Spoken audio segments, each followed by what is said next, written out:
Hey guys, and welcome to the third episode of the Media Leftovers podcast. We are glad to be back after our somewhat long hiatus. Yeah, Yeah. that's the word. Yeah. I was gonna say hiatus, and you said it before me, and I couldn't think of another You word. couldn't think of another word for hiatus. So I just Well, we've been gone a while. We had a lot of stuff to do, but we're back now. So yeah.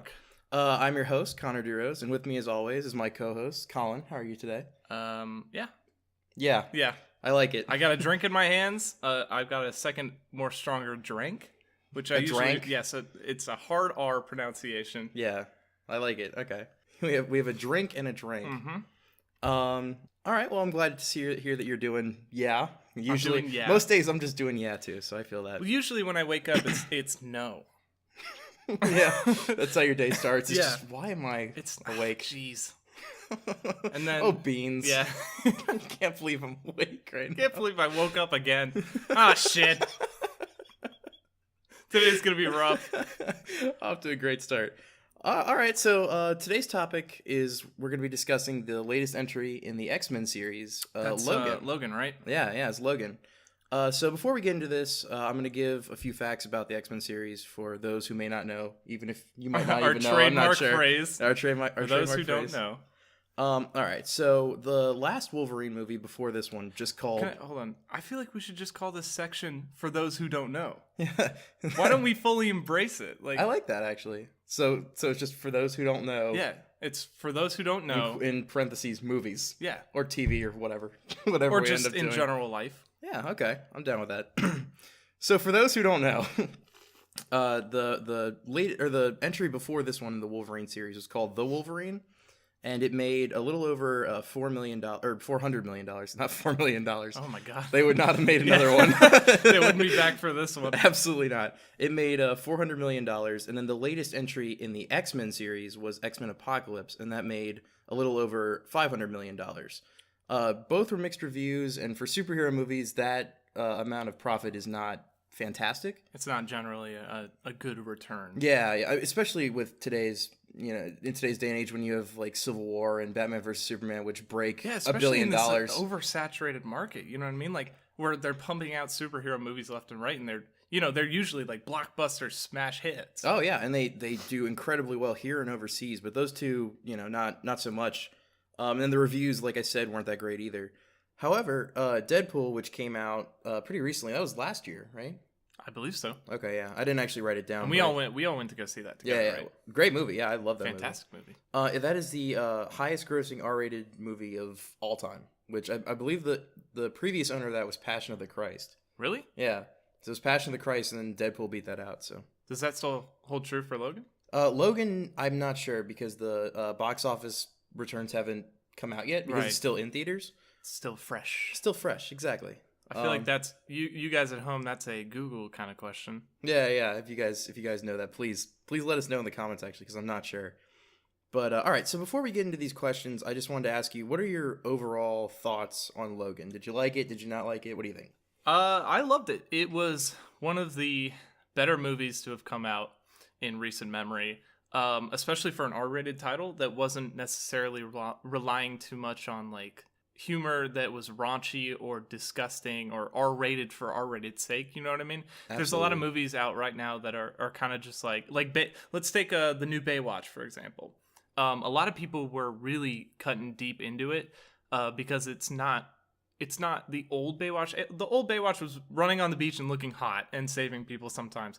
And now it's like a pissing contest between The Rock and Zac Efron. That's true. I saw the movie poster. It was literally 2 beach balls and then like one of those red like dick shaped the buoys that they throw. Yeah, the lifeguard buoy thing. Whatever and they called. stood it up between the 2 beach balls, and then it was I don't think it had any words on it, but I mean you can see the illusion they were making. Oh, that's comedy. That's comedy gold. That's comedy gold. What was I thinking? That's so original. No, I know exactly what you mean. Yeah, and this just felt like it found itself a lot truer in nature than a lot of these movies that are kind of just like, penises are funny, right? Ha ha, come on, guys. Well, that is, yes, I totally agree with you. And then I also think it was interesting that a lot of these Marvel movies that come out recently, I don't think are funny.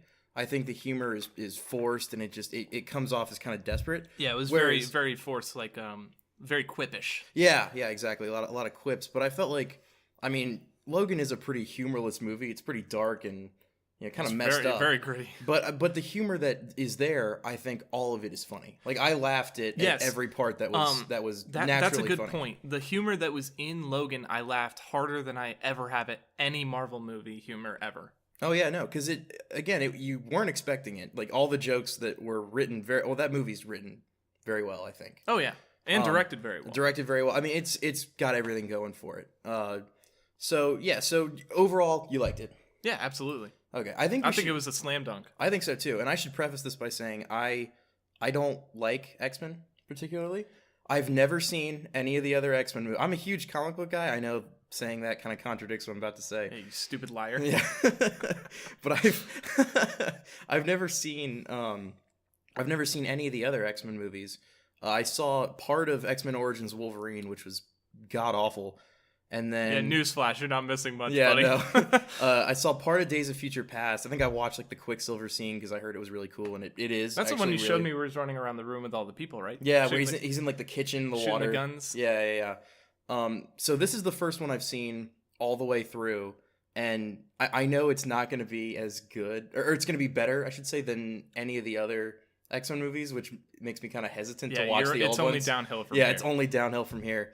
But I really, really love this movie. I actually saw one review that said this is the best comic book movie of all time. And while I don't agree with that, I think it is up there. I think it is like probably top 5 for me. It definitely has its own 2 legs to stand on. Yeah. In that certain category where it's like they're trying to compare it to other comic book movies that are true in their nature to the comic book feel, like Batman v Superman and The Dark Knight. Mm-hmm. A lot of Batman up there. Yeah, a lot of Batman. A lot of Batman on the top tier. Well, what I like about it is that it didn't feel the need to do what most superhero movies do now, which is have to include everyone in the movie. Right. Like it wasn't like they threw together a collage of superheroes. No, they didn't need to make it a group ensemble, which I thought made it stand out, because a lot of these solo movies now, they have to have people in it, and they're basically just trailers for the big movies, and then the big movies with the ensemble are just trailers for the smaller movies that come out after it. Mm-hmm. And none of these movies feel like a full, complete movie. It feels like half a movie, and then the second half is the trailer. So I was really glad that this was a full story that was told really well, and was, I thought, emotional and moving, and like, again, well directed, well written, well produced, everything. It had a very powerful message. I can't quite say for everyone what they took away from the movie. But what did you take away? In my own personal experience, it was that even when you feel like, you've lost all hope, there's always something out there. That's true. There's always another generation or another person that's going to pick up your work. Right. And I like that the movie was a little self-aware too. Like it was like when Logan has the X-Men comic in the movie, and he's like, most of this was crap. Like 25% of it shit happened made up by some nerd in a basement. Exactly. And I think that's that director kind of taking a jab at the other X-Men movies. Like, we get that those were silly and ridiculous because that was the time, and now we can tell this story that's engaging and has well-rounded characters. And I mean, I thought it was a slam dunk. And again, I don't really care about X-Men, and I didn't really care about this movie. I just saw it because I was like, I got nothing really else out in theaters. I'll check this movie out. And man, I'm like just so glad that I did. It was so good. I'm really glad that you convinced me to go see it, because I would not have otherwise. I should have prefaced this conversation by saying this, but I had watched the X-Men movies when I was a little younger, maybe 6 or 7. And the only thing I remember about those movies was, I think it was the scene where Wolverine is being torn apart and simultaneously regenerating his own skin for like 5 minutes straight. And it was a really long scene and it dragged on way too far. And I think it kind of links together with what you were saying about the director taking a jab at old comics. It's like, come on, this is fucking ridiculous. You know what I mean? Well, the movie starts out on a very like grim note. It was, Wolverine drunk, basically, well, not basically, he is dying in the back of his like limo that he's driving. He's basically an Uber driver, and these Mexican gangsters are trying to like steal the wheels off his car, and then he tries to get out and reason with them, and they just shoot him. And like that's, and then he has to obviously get up and kick ass as Wolverine. Here's a question I had in that scene: was he Uber or Lyft? Oh, I don't know. Whoever wants to sponsor us, that's what they were driving. That's what they were driving. Whatever company it was, though, they provide a damn good service. Fantastic. 5-star rating. 5-star service. No, but you're right. It was very... It definitely set the tone for the rest of the movie and let you know that this is an R-rated film. You know, we're not here to play around, like dance around the subject. So actually, now that you're on that topic, I had a question for you. So sure, go for it. When I was watching that movie, I felt that it was modeled very similarly after Deadpool. Not necessarily the humor or the plot, but that you saw similarities. Yeah, I thought how it was directed was very similar in terms of the low budget, the violence, the maybe like only 2 or 3 set pieces. It wasn't a student film by any means, but the budget was only like $94 million. And for a superhero movie, that's on the lower end. And Deadpool was like, I don't know, 20 million. Like, it was nothing. Like, they made that with almost no money in it. They made it with 3 matchsticks and a ball of yarn. Yeah, exactly. I guess, do you agree with that? Do you think that they were similar? Did you notice that at all while you were watching Logan? Honestly, no. I didn't have a single thought during the movie that I was like, yeah, this is kind of like Deadpool. But now that you bring it up, it's kind of, you know, I can see where you might make those connections. Where, you know, ultra low budget. Some of the direction was kind of the same, by the way. The violence, like the action scenes, I thought were very similarly choreographed. Yeah, it was very close knit combat. A lot of I love the way they portrayed him. Kind of like he would get hit and he would feel it. You know what I mean? Instead of being the old Wolverine, is like he shrugs off getting his arm chopped off. He's like, "What? I can regenerate it," like Piccolo. Yeah. But now he gets shot and he's like, "Oh, that fucking hurt," and he's like pounding his chest. Like the bullets don't come out of him right away anymore. Like it takes time. There's that one scene where he's by the sink and the bullets, and he's like slowly, pushing them out. Yeah, like he has to like take a really big poop or something, and it's just, but the bullets are coming out of his chest. Oh, I should have mentioned this earlier, but we're gonna keep this spoiler free just for people who haven't seen it. I wasn't really gonna talk about the end or the sort of twist. Really? I was totally prepared. Oh, were you? Yeah, I was about to let her rip. All right. If we decide to get into that, we'll warn you. We'll say spoiler warning, and then we'll continue from there. Yeah, don't worry. We're not just gonna Beyblade Battle Arena this shit. Just let it rip. Yeah. Dude, how awesome would that be in this day and age? Like right now. If we had a modernized update of Beyblade, are you fucking kidding me? No. I was gonna say at the peak of Beyblade popularity, if we got like sponsored by Beyblade. We want to be on the upswing of Beyblade. I was just down at the local high school. All the kids were like, I can't wait to play Beyblade. Like visit Beyblade.com. Let her rip. Let her rip. Ride the blue. Ride the blue, guys. No, okay, so back to what you were talking about. A lot of the close-knit fights. It was they did something that I really liked, is that I'm pretty sure they shot it with a certain angle on the camera lens that it made the fight seem much more cramped. Like you were face to face with your assailant. Like this was a fight, right? You know what I mean? Instead of being a spaced out like a Marvel movie where Captain America throws his shield 50 yards at some dude, runs up the side of a building, jumps backwards, and then triple backflip, head spin kicks some dude 50 feet away. Every punch had weight to it. Or every slash had weight to it, and I know exactly what you mean. Like there were kind of punches. Punch slash? Yeah, punch slash. Well, a plash. A plash, if you will. There was a scene in Age of Ultron that just infuriates me. It's when all of them are together and they're fighting like Ultron's robots, and it's just like a huge group scene. And there's so much going on, and it's so crowded you can't see what's happening. Anything. Yeah, it's just mess. It's like CGI garbage. And I never had that thought once watching this movie. It was for being about a silly man in a costume with claws. Like, it was very grounded in reality, I thought. As grounded as it could be in reality. Yeah, for a movie about the spiky banana man, it was really good. Spiky banana man. All right, so I'm actually going to go back on my statement before. We're going to do spoilers now, so spoiler warning for those who don't want to hear. We're flipping a bitch? We're flipping a bitch, exactly. Right. So my next question to you, which I think Fox might be asking themselves as well, where do they go from here? Well, as chairman of Fox News, Fox News Network, is it Fox News Network? It's just Fox. It's right? just Fox. Fox News They're their own is conservative, and they don't talk about Logan. Oh no, that's entertainment. That's not news. That is not news. What I want to ask is where do they go from here with X-Men? So the end of the movie, spoilers. X-23, his clone daughter baby thing. Yeah, his toilet baby. His toilet baby escapes with the other mutants who are also clones of past X-Men. Mm-hmm. And they go to Canada where it's safe across the border, and Logan dies. So my question to you is, do you think the next movie they will continue with X-23's story? Oh yeah, or they'll do a prequel and have someone else as Logan? No, fuck that shit. Reboot, dog. Reboot the series. You started over. X-23 is now Wolverine, and then you just model the movies around how you had them back in the day, the shitty ones, but you make them way better. Okay, I like that. Because there's still a Storm, there's a Magneto, but it's just a different kid version of it. It was the leader kid. Yeah, it was the leader kid who like flipped the truck over on Wolverine's like his crazy evil twin clone. Yeah, it was Bulverine. Bulverine, my arch nemesis Pogan. Do you think his name was like Alf or something? Like really normal? Ted. Yeah.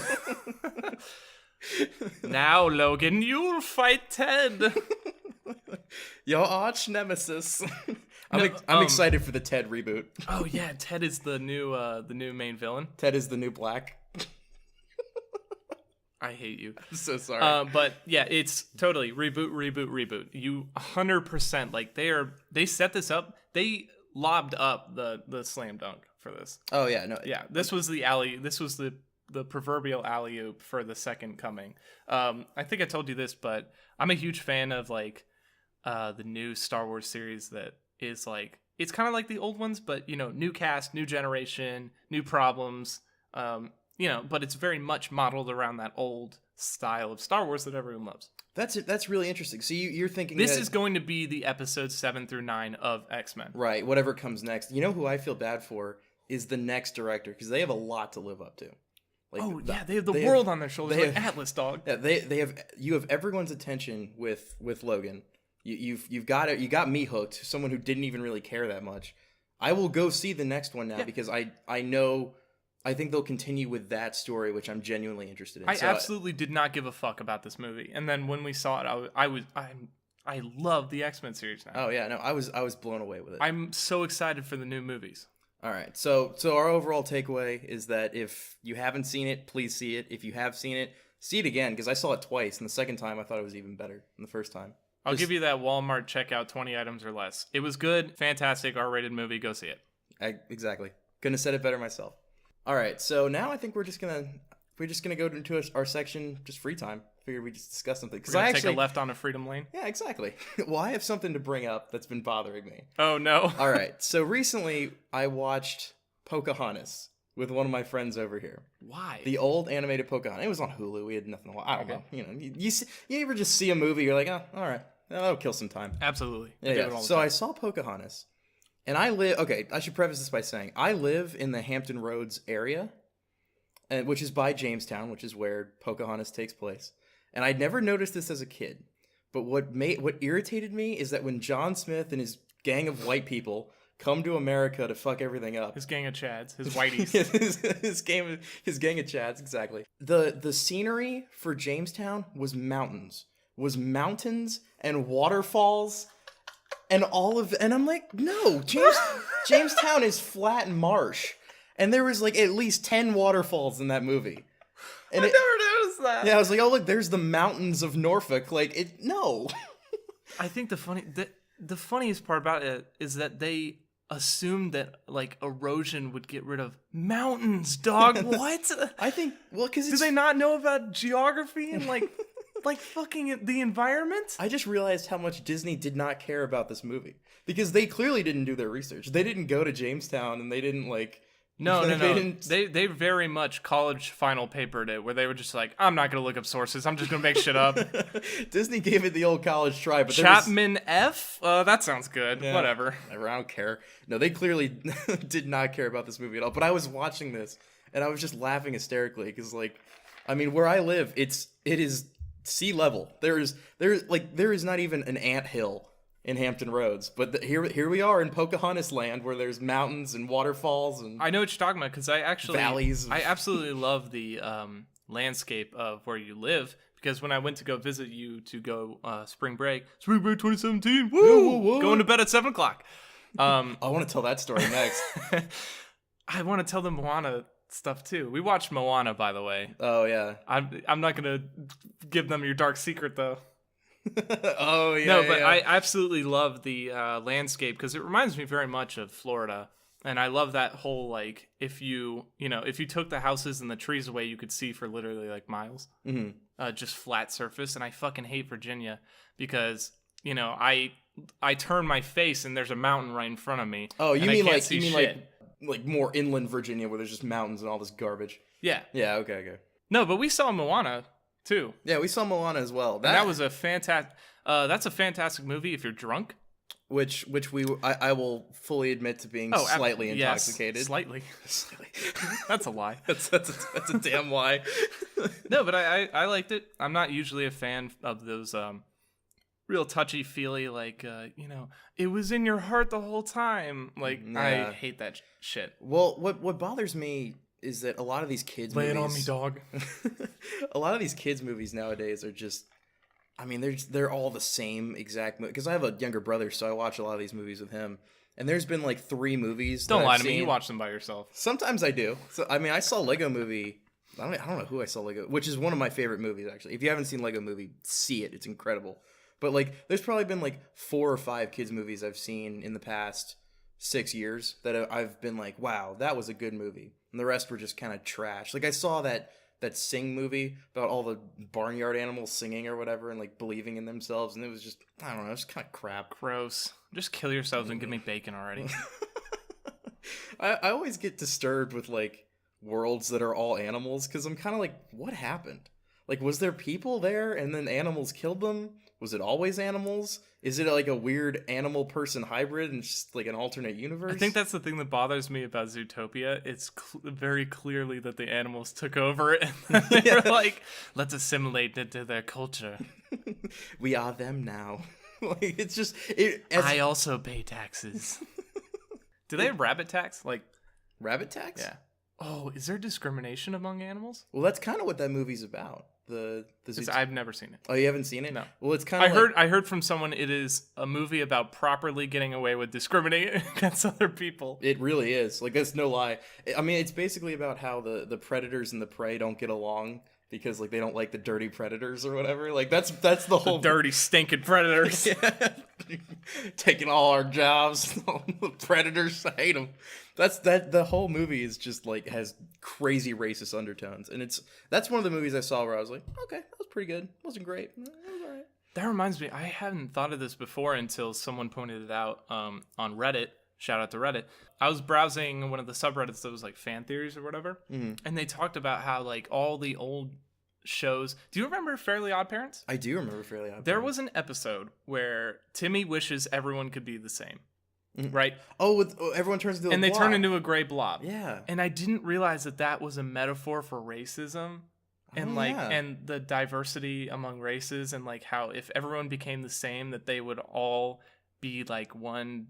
We would just be blobs of people. We would have no individuality. But it's all coming back to me now. I remember that episode though. They still found ways to say they were better. Like, they were like, well, we're the blobbiest of the blobs. Like, we're the grayest of the gray. Like, they still found a way to be, quote-unquote, racist. Mm-hmm. Like, that is really interesting. I hadn't thought... It's so funny to go back and watch all these old shows that are, like, really clever. Like, SpongeBob. SpongeBob is hilarious. And, like, going back now makes it even better. Zoe 101 made it worse. Zoe 101 is not as good as you remember. I regret watching that episode that we were like, let's pick this back up, and then we didn't. We were like, that was fucking garbage. It's terrible. And I remember because Drake and Josh was supposed to come on right after because it was on Nick, and I was like, oh no, please don't be bad. Drake and Josh is still hilarious. Oh, it still holds up till today. Yeah, totally holds up. So for those who are worried, it's fine. But if you want to hold that nostalgia for Zoe 101 and Jamie Lynn Spears, do not watch that show again. It is bad. I'm trying to think of other shows that don't really hold up. Do you have any of those that you've seen recently that you were like, man, that's just not good anymore? Not really. I can't think of any shows that I went back and watched and was like, that's really good too. You know what I mean? I did that with the old Clone Wars. Not like the movie or the... Are you talking about the animated series? I'm talking about the animated series, but not the 3D one. The one that was made by the people that made Samurai Jack. Oh. Where it's 2D. Oh, let's talk about Samurai Jack. Oh yeah, that's right. Did you Samurai watch Jack. the new episode? No, I haven't. Okay. Well, I want to rewatch the old ones because I remember almost nothing about it. I saw Ding, it like 10 ding, years ding, ago. ding. For those who don't know, Samurai Jack just got rebooted. I think it's the 5th season. I believe that's right. Yeah, Yeah, the 5th season it's came the final out. season. I'm pretty sure. Yes, I think they're cutting it off after this. Yeah. Well, I saw a clip of it, and he has like long hair, and he's got tattered clothes, and he's holding a machine or a minigun. Like, Yeah, I watched. So I watched the episode premiere on Cartoon Network. Tsunami? is it Adult Swim now? No, it's Tsunami. Oh, you're talking about the old. Oh, it's still Toonami right now. They still have that. Yeah, they rebooted Tsunami. Oh shit, I didn't know that. It's awesome. I'm gonna have to check Dope. that out. Dope. I watched the episode premiere with my little sister, and she was like, "This is Samurai Jack, right?" And I was like, "What are you talking about?" Yes, and I turned it on. Yeah, they definitely took a way darker turn with this season I'm sure. 5. There was spoilers, TM spoilers. The opening scene was he rides in on a motorcycle, like a chopper, Mhm. and he comes and he's got a machine gun and he's cutting down all the robots, and I was like, where's the blood? You know what I mean? I was like, Yeah. where's the R rating? And then he goes into the forest by himself after saving this like little alien girl and her mother. He goes into the forest by himself and he like takes off his helmet, and there's this leaf falling from the tree, and he looks at the leaf and it turns into his who I'm assuming is his father, and he's like, why did you abandon us, Jack? You never came back. And all these leaves start falling in this river, and they all turn into like the damned souls of the people that he condemned. Whoa! And it was like really horrifying, and their faces were like melting in the river. And he's like, no, I meant to come back and I just never could. Don't, please, I never forgave or forsake you. Forsook? Forsaken you. Forsaken you. I Forsaken never you, there you go. forsaken you. And it was like, it had some really like psychological aspect of the show that wasn't present in the original. Yeah, I mean, I remember the original had some dark stuff, and I'm sure a lot of it went over my head as a kid. Yeah, You don't pick up on it, but I'm excited to watch it. We should actually go back and watch the old seasons and then continue season 5 because there's not that many episodes. I don't think. I'd be down for that. Yeah, I'd be super down for that. Real quick before we go, actually, I want to bring up something that we just did this afternoon. I was hoping to talk about Layers of Fear for like a few minutes. Oh, hell yeah. No, Yeah, yeah. I'd love this. So it's a horror game that's out on the Xbox One right now. It's probably on PS4 or PC, I assume. I don't really know. Actually, I think it was a PC game and then they ported it over. exclusive? I Okay. believe. Okay, it might be on PS4 too. I don't know. Don't quote me on that. Yeah, but regardless, it's like a start. Perfect. It's Yeah, exactly. There you go. 10 out of 10. it was a good steps. I really enjoyed I it. really enjoyed it. Connor's seal of approval. No, it's a psychological horror game where you play a tortured artist who's trying to complete his painting, and that's really all I want to. You play as a college art major. Yeah, just trying to get through your hangover. No, he has family issues, and that honestly, that's all I want to say about it because I think giving away too much kind of ruins it. But it's free on Xbox One right now. So With gold. With With gold. gold. Which you kind of have to have gold at this Yeah, point to who have doesn't an have Xbox. gold? Yeah, for You're real. telling me you have silver? You don't play online? Get the fuck out of here. I don't want to. Yeah, Be don't anywhere talk, near don't that talk to me. shit. Get off our podcast. Yeah, yeah. But no, we played that, and I really, really loved it. I would have been mad if I had paid for it because the game's only like 3 hours long at most. We banged that out. We banged that bitch out in like 3 hours. Yeah, yeah. If that. Like it's very, very short. But if you have like 2 or 3 hours to kill and like you want to play this game, it's a little spooky for those who don't like spooky stuff. It's a but unique take on the horror genre horror of genre video as a games. whole, yeah.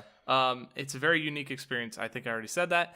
I'm gonna say it one more time. It's a very unique experience. Well, some of the art direction in it was cool. I'll say one part that I thought was really, really cool was when he finds his daughter's birthday hat, like, you know, the hats that you attach with string or whatever, and then you turn it upside down, and inside of it is a frowny face. And I thought that was just really cool imagery. Like, I thought the artistic style of that was neat, and like I just really enjoyed that game. That's yeah. what blew your fucking mind? No, it was just kind of cool because it's like it's literally turning to like get a closer view of her own mind and how she was feeling in that moment because of her father's actions, and it struck me. I was like, man, that's really, really cool. Or when a room is on fire but it's just painting on the wall, like that was it's a great game. So if you guys have the chance or you're into kind of psychological sort of spooky horror games, like definitely give it a look. My favorite part of that game, I think, was how they generate the rooms without giving too much away. it's not your typical linear experience. It is linear in a sense, but there are this I think a lot of horror games should do more often. They should implement this mechanic, is that a lot of the experience was optional. You didn't have to get every scare. You know, it wasn't like a set piece like character walks across this tile, and then it triggers a jump scare event. It was, you know, if they happen to do this, then X. There was one part I remember where if we hadn't done this, it wouldn't have happened, but you looked out of a window, and then something spooky happened. Oh, and then fucking Lisa showed up. Yeah. Well, yeah. That scary bitch. Yeah. God, that was terrifying. But yeah, like that wouldn't have happened if you hadn't done. And I'm sure we missed like half of the scares in that game. Oh, absolutely. Because we were just kind of like at parts that we were like, fuck it, and we just ran through because we didn't. I'm not fucking turning around right now. Fuck you. Go. Yeah, no, but again, play it. It's really, really good. But I think that kind of brings us to an end. We hit the 30-minute mark, so figure we could end it right here. Shout out to Logan. Shout out to Samurai Jack, Moana. Shout out to Pixar. You fucking racists. Was it Pixar? No, it was DreamWorks, right? No, it was just Disney. Disney Moana? in general. Moana was not just Disney. Moana, but what's the word? Zootopia. Oh, Zootopia. Zootopia was Disney Pixar. Sure. No, just Disney. Just Disney? I don't care. Whatever. That's another Google question. Ask your local question. Sally. All right. So I want to thank you all for joining us this episode. If you like us, please give us a like on the YouTubes. If you disliked it, please dislike the video. Tell us how we can improve. We're always looking for... Send me a personal email at... Why don't you just give me a call? Yeah, just give me a call. Hit me up. And let's chat. 678-999-8212. Give him Soldier Boy's phone number. Yeah, why not? Yeah, sure, I talked whatever. to a coworker. Apparently that links to his merch website now. It used to link to his actual phone number. Because Yeah. I called him. I talked to him. And he was like, yo, what up, man? What'd you Like, ask him good about? shit. I don't remember. I honestly don't remember. How's your 401k looking, Soldier Boy? How are your health benefits right now? Yeah, so like us on Twitter, Facebook. We'll have like we said, the Google Play, the iTunes coming out pretty soon. And we actually have a new segment that we're going to introduce for next episode. We're going to kind of test the water, see if it works. We're going to do a Q&A deal. So if you guys have any questions for us, feel free to leave it in the comments here or on Twitter or through the email or Facebook or wherever you want to leave them. And what we're going to do with those questions is during our free time section, we're just going to answer a few of them, answer the funny ones, the good ones, the interesting ones, or ones that we just generally find to be... Straight up trash. Yeah. The garbage questions is the one we'll be reading. So, yeah. If it works, it works. If it doesn't, it doesn't. But, hell, we'll try it out. Also, please don't send us questions that are like, do you scratch your balls in the morning or whatever? I'll answer that question, actually. That's a great question. Obviously, don't ask us where we live. What our mother's maiden name is. Man, I don't know. You guys know how to ask good questions. Yeah. So if you have something good, write it down. Let us know. But thanks again for stopping by, and we'll see you guys next time. Bye.